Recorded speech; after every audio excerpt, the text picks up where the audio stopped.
Bom dia, gente querida, de paz e bem. Um bom e abençoado segundo domingo do Advento para todos e todas. Paz e bem, gente querida. Hoje vamos falar sobre Advento, mas vamos falar sobre o tempo presente, cotidiano, a vida, a conjuntura do tempo de Jesus, de seu ministério e o tempo de hoje. Mas antes da gente começar a nossa roda de conversa, o meu meditar em voz alta, os recadinhos de sempre. Se você está chegando aqui pela primeira vez, seja bem-vindo, seja bem-vinda. Se inscreva no canal Paz e Bem, compartilhe este vídeo entre seus amigos, seus inimigos, as pessoas que curtem este tipo de conteúdo. Isso ajuda demais, gente, na divulgação do canal. Comentem, deixem uma mensagem também, isso ajuda. Outra forma de você nos ajudar, caso você queira, caso você possa, é fazer sua assinatura solidária. Tem um link aí embaixo, né? Tem um título do programa, tem um pequeno texto que acompanha e logo em seguida está o link da assinatura solidária. Tá? Como não temos membresia, não temos membro, é a forma de manter o canal. Tá bem? Aos assinantes, nosso muito obrigado. Mas vamos, né, à nossa meditação de hoje.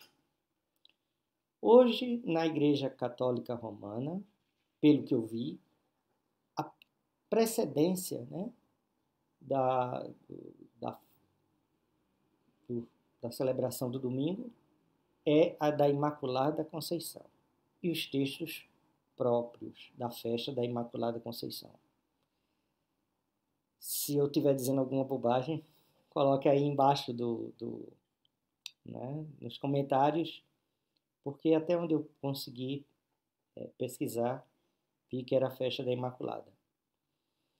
Mas hoje também é o segundo domingo do Advento. E, para nós anglicanos, o texto é o texto próprio, né, do ano C do segundo domingo do Advento, que é o texto que está em Lucas, capítulo 3, começando no versículo 1. Eu vou ler um trecho dessa perícope e logo em seguida a gente conversa sobre coisas, sobre o contexto em que nos encontramos, né? Neste segundo domingo do Advento do ano de 2024. No ano 15º do Império de Tibério César, quando Pôncio Pilatos era governador da Judéia, Herodes, tetrarca da Galiléia, seu irmão Filipe, tetrarca de Itureia e Traconotide, Litânias, tetrarca de Abilene, sobre o pontificado de Anás e Caifás, a palavra de Deus foi dirigida a João, filho de Zacarias, no deserto. E segue a perícope.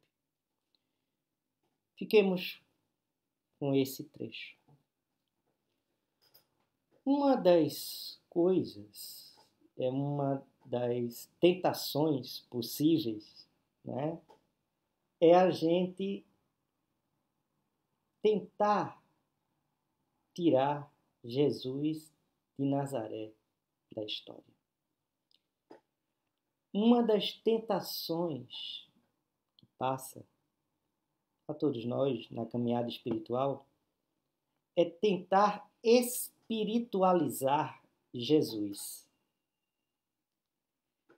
Isso não é de hoje, não é de agora, não é do tempo presente, mas foi também para essa comunidade lucana de Lucas.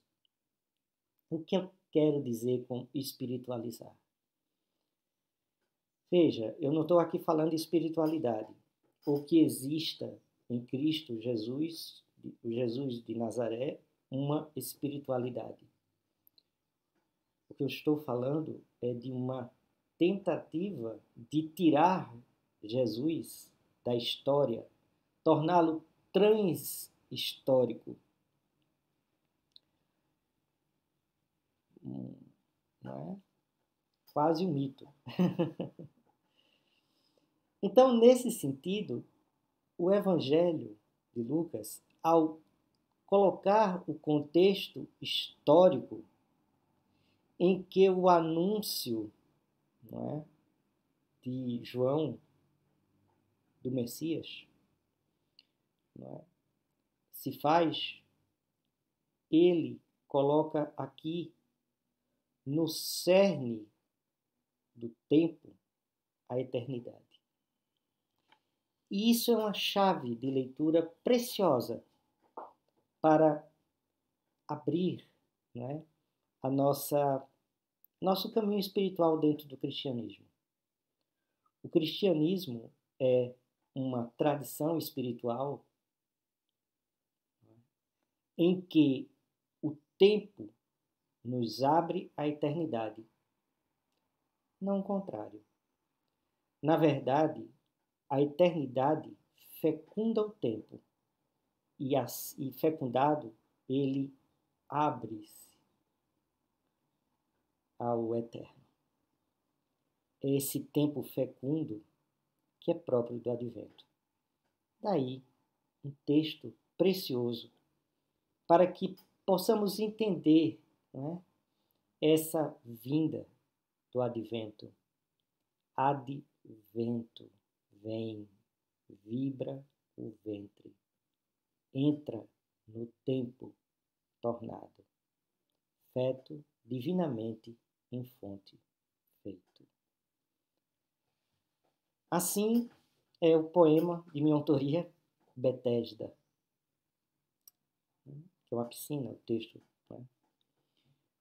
O que eu quero aqui colocar é que esse advento é uma brisa, mas também é um tufão, é um furacão. Assim é a eternidade quando fecunda a história. E por que eu estou falando disso? Eu estou falando disso porque, diante do tempo presente, né, esse tempo,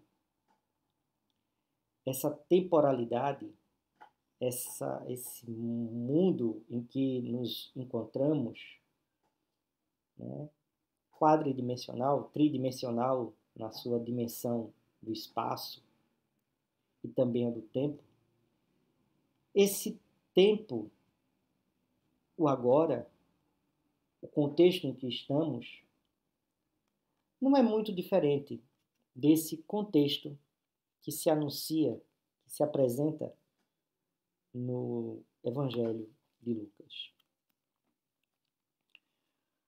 Quando ele coloca o nome desses homens,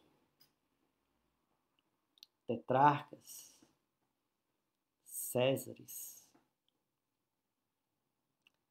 esses líderes religiosos, Caifás, Anás, quando ele coloca esses homens machos, ele coloca o tamanho do desafio que foi e que é anunciar o Evangelho, justiça e paz. Isso coloca o tamanho do desafio do tempo de Jesus e do hoje.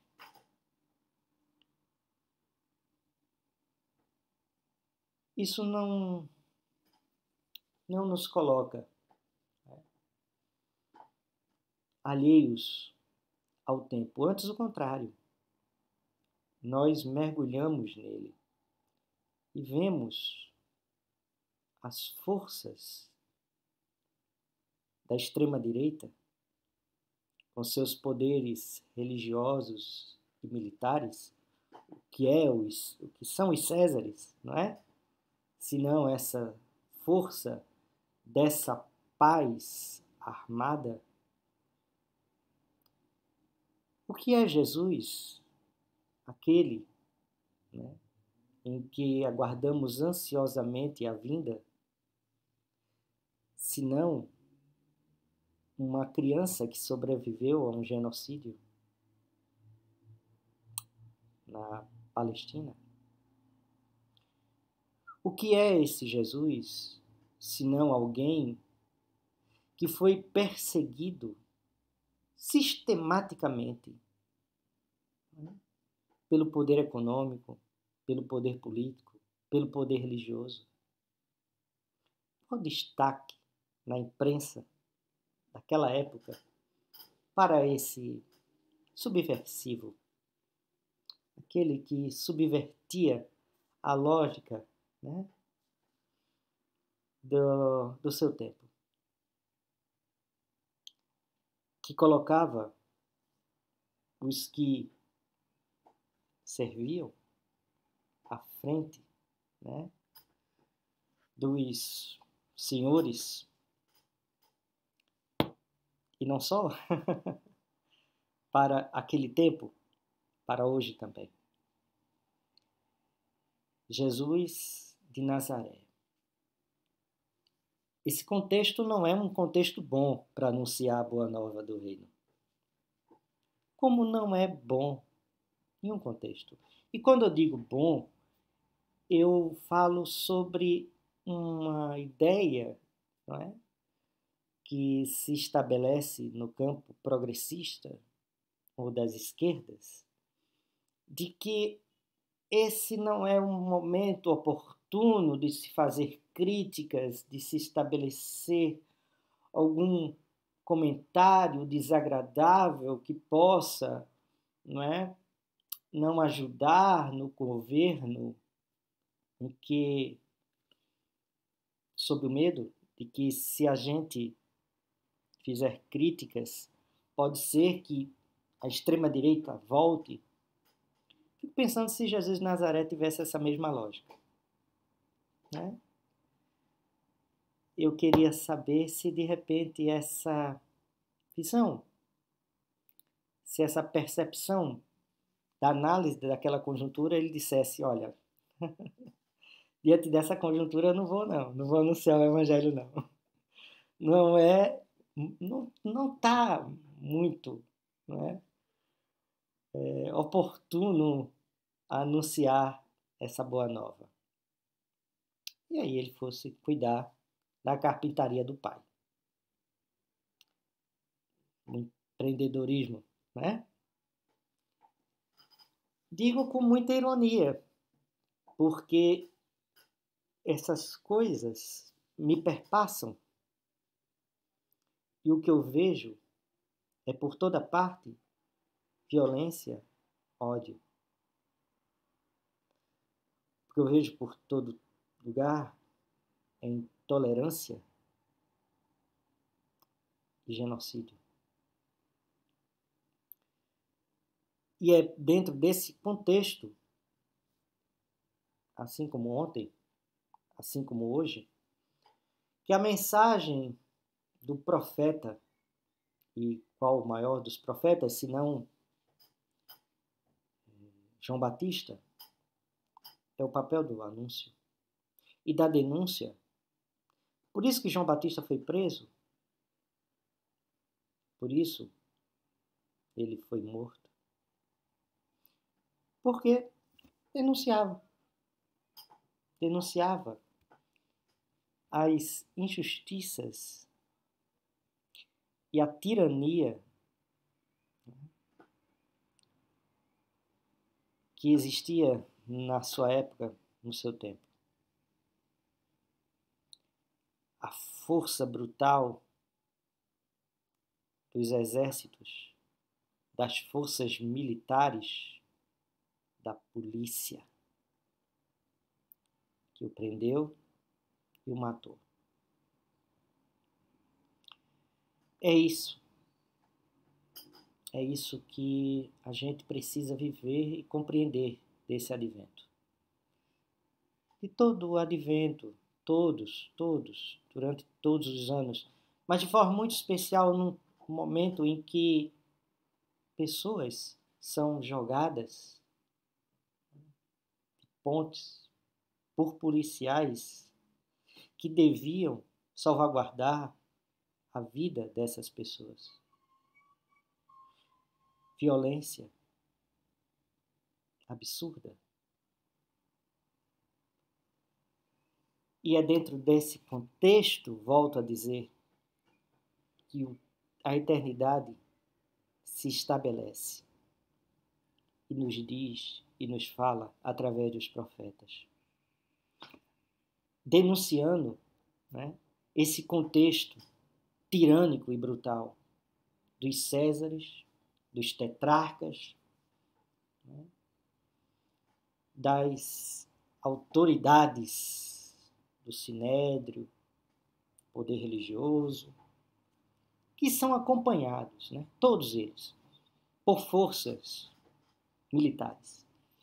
Os tiranos caem quando os exércitos debandam diante dos sucessivos golpes militares do Império Romano. Não sobrou um imperador. E a corrupção, essa sim, né, se estabeleceu mais do que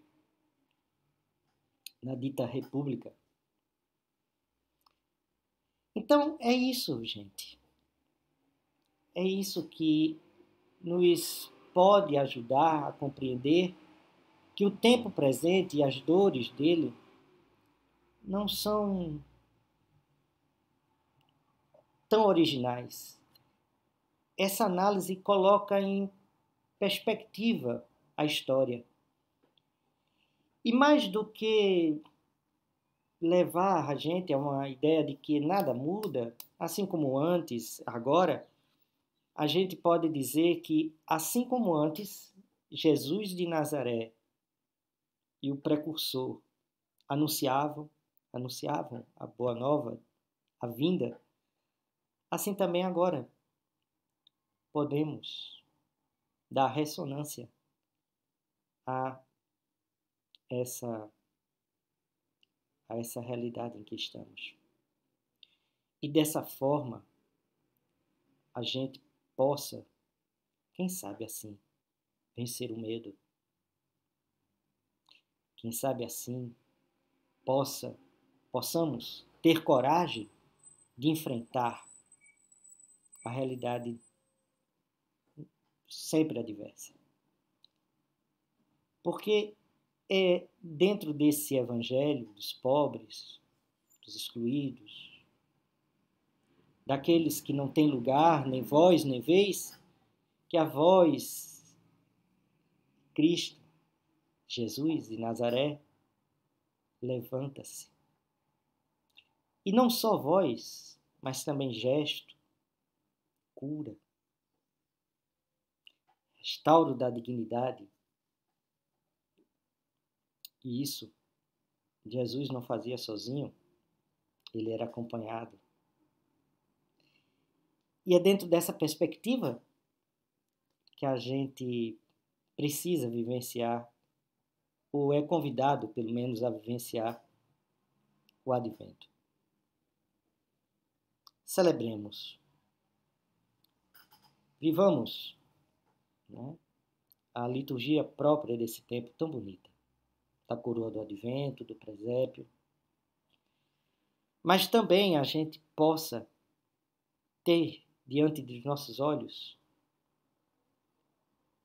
que há uma voz que clama no deserto. E o deserto é sempre o lugar do perigo, do risco, do medo. da serpente e da víbora. É sempre o lugar da fome, da morte. E é dentro desse contexto que uma voz se levanta e grita e fala da vinda. Ontem e hoje. Vivamos o advento. Superemos o medo. Tenhamos coragem, força no anúncio da boa nova do Rei. E fica mais uma vez aqui o convite, não é? Para a oração ao fim do dia, aqui no canal Paz e Bem, de domingo a domingo, tá? 21 horas. 21 horas, de domingo a domingo, aqui no canal Paz e Bem, oração ao fim do dia. Tá? E hoje, de forma muito especial, vou fazer a bênção irlandesa, a bênção celta. Essa bênção que está também no livro de oração comum da Igreja Episcopal Anglicana do Brasil. E de forma muito especial, eu gostaria que essa bênção chegasse ao Mauro Lopes, né? Amigo, companheiro, camarada de luta e trincheiras. Mauro vive um novo tempo, né? Ele saiu da Fórum e agora se lança a novos desafios. Que Deus te abençoe, meu irmão, meu amigo, camarada, Mauro Lopes. Né? Você que foi uma pessoa que, como você disse, como foi bem dito, né? Na sua despedida lá na Fórum, é a pessoa que coloca as pessoas à frente das câmeras. E assim não foi diferente comigo, né? Foi você que me colocou aqui no canal e eu sou muito grato a Deus por isso, por sua vida, por seu ministério, por seu trabalho, por seu serviço. A bênção de Deus muito especial na tua vida, Mauro Lopes. Seja feliz. E, assim como para Mauro, todos e todas, a bênção de Deus. Que o caminho seja brando a nossos pés e o vento sopre leve em nossos ombros. Que o sol brilhe sobre o nosso rosto e as chuvas caiam serenas em nossos campos. E até que nos vejamos novamente, que Deus nos guarde na palma da sua mão. E a bênção de Deus onipotente, Pai, Filho e Espírito Santo, seja conosco. E conosco habite eternamente. Amém. Até o próximo domingo, gente querida, se Deus quiser.